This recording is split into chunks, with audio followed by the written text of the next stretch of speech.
Film industry में किसी की किस्मत रातों रात बदल जाती है, तो किसी को स्टारडम पाने के लिए खूब मेहनत करनी पड़ती है। आज हम जिस एक्ट्रेस की बात करने जा रहे हैं, उनके साथ कुछ ऐसा ही हुआ था। उन्हें रातों रात फेम मिल गया था, लेकिन उन्होंने किसी फिल्म में काम नहीं किया था, बल्कि एक गाने में अपनी अदाओं से लोगों का दिल लूट लिया था। आज हम बात कर रहे हैं कांटा लगा गर्ल के नाम से मशहूर एक्ट्रेस शेफाली जरीवाला के बारे में, जिनका गाना कांटा लगा रिलीज होते ही विवादों में आ गया था। आज हम आपको बताने जा रहे हैं कि किस तरह से शेफाली जरीवाला को इस गाने में कास्ट किया गया था। साल 2002 को एल्बस सॉन्ग कांटा लगा रिलीज हुआ था और रिलीज होते ही ये लोगों की जुबान पर छा गया था। एक तरफ लोग इसकी तारीफ कर रहे थे, तो दूसरी तरफ लोग इसे फूहड़ और अश्लील कह रहे थे। इसकी वजह थी कि गाने में एक्ट्रेस शेफाली जरीवाला एक अश्लील मैगजीन पढ़ती हुई नजर आ रही थी। इसके साथ ही गाना लोगों को काफी बोल्ड भी लग रहा था। कांटा लगा गाना रिलीज हुआ और ये गाना डिस्को, शादी, पार्टी, ऑटो रिक्शा से लेकर लोगों के रिंगटोन तक पहुंच गया। रिमिक्स हुए इस पुराने गाने में शेफाली जरीवाला ने जबरदस्त डांस किया था। आलम यह था कि इस बोल्ड गाने को लोगों ने अपने घरों में बैन कर दिया था, लेकिन असल में इस गाने पर जितना विवाद हुआ था, उससे कहीं ज्यादा ये हिट हो गया था। अब आपको बताते हैं कि इस गाने में शेफाली जरीवाला को कास्ट कैसे किया गया था। शेफाली ने कभी भी एक्टिंग में आने का नहीं सोचा था। वो इंजीनियरिंग खत्म करने के बाद MBA करके अच्छी जॉब करना चाहती थी, लेकिन इस गाने के बाद उनकी जिंदगी पूरी तरह से बदल गई। एक रोज कॉलेज के बाहर खड़ी शेफाली जरीवाला को इस गाने में अचानक ही कास्ट कर लिया गया। डायरेक्टर ने उन्हें म्यूजिक वीडियो में काम करने का ऑफर दिया और साथ ही ये भी कहा कि इससे उनकी जिंदगी बदल जाएगी। साधारण परिवार से ताल्लुक रखने वाली शेफाली ने पैसों के लिए इसमें काम करने को हाँ कर दिया। हुआ भी कुछ ऐसा। इस गाने के बाद शेफाली की किस्मत पलट गई और वो रातों रात स्टार बन गई।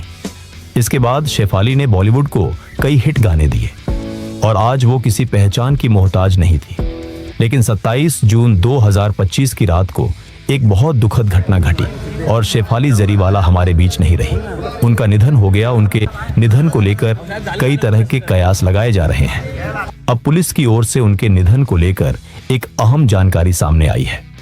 उनकी निधन की जांच कर रहे पुलिस अधिकारियों ने सोमवार को कहा कि शेफाली जरीवाला उम्र को बढ़ने से रोकने के लिए विभिन्न प्रकार की दवाएं ले रही थीं और संभवतः अस्पताल ले जाने से पहले खाली पेट इन गोलियों का सेवन करने से उनका ब्लड प्रेशर गिर गया था।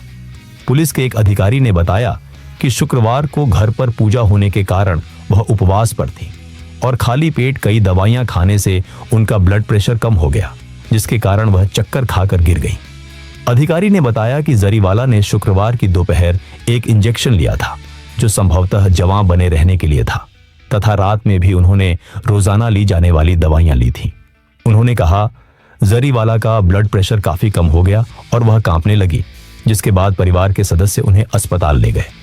सूत्रों से मिली जानकारी के मुताबिक शेफाली एंटी एजिंग ट्रीटमेंट ले रही थी। जवान दिखने के लिए शेफाली पिछले 5 से 6 सालों से ये इलाज करवा रही थी। शेफाली का इलाज कर रहे डॉक्टर ने बताया कि शेफाली एंटी एजिंग ट्रीटमेंट ले रही थी। एंटी एजिंग का मतलब है जवान दिखने के लिए किया जाने वाला इलाज। शेफाली का इलाज कर रहे डॉक्टर ने बताया कि शेफाली 2 दवाइयां ले रही थी, जिसमें विटामिन C और ग्लूटाथियोनी नाम की दवाइयां शामिल है। मगर डॉक्टर ने दावा किया कि इस दवा का हार्ट से कोई संबंध नहीं है। ये दवाइयां स्किन फेयरनेस के लिए ली जाती हैं। इसका असर स्किन पर ही होता है। शेफाली की उम्र 42 साल थी। शेफाली ने एक इंटरव्यू में खुलासा किया था कि वह किशोरावस्था से मिर्गी एपिलेप्सी से पीड़ित थी। उन्हें 15 साल की उम्र में पहली बार मिर्गी का दौरा पड़ा था। इलाज के दौरान उनका वजन काफी बढ़ गया था। इस वजह से शूटिंग और यात्रा जैसे कामों में उन्हें दिक्कतों का सामना करना पड़ता था। इससे करियर प्रभावित हुआ। काफी लंबे समय तक ट्रीटमेंट हुआ। शेफाली जरीवाला के निधन के मामले में अधिकारी ने बताया कि अंबोली पुलिस ने अब तक 10 लोगों के बयान दर्ज किए हैं, जिनमें उनके पति, माता पिता और घरेलू सहायक शामिल हैं, जो घटना के समय घर में मौजूद थे। उन्होंने हालांकि स्पष्ट किया कि अब तक कुछ भी संदिग्ध नहीं मिला है।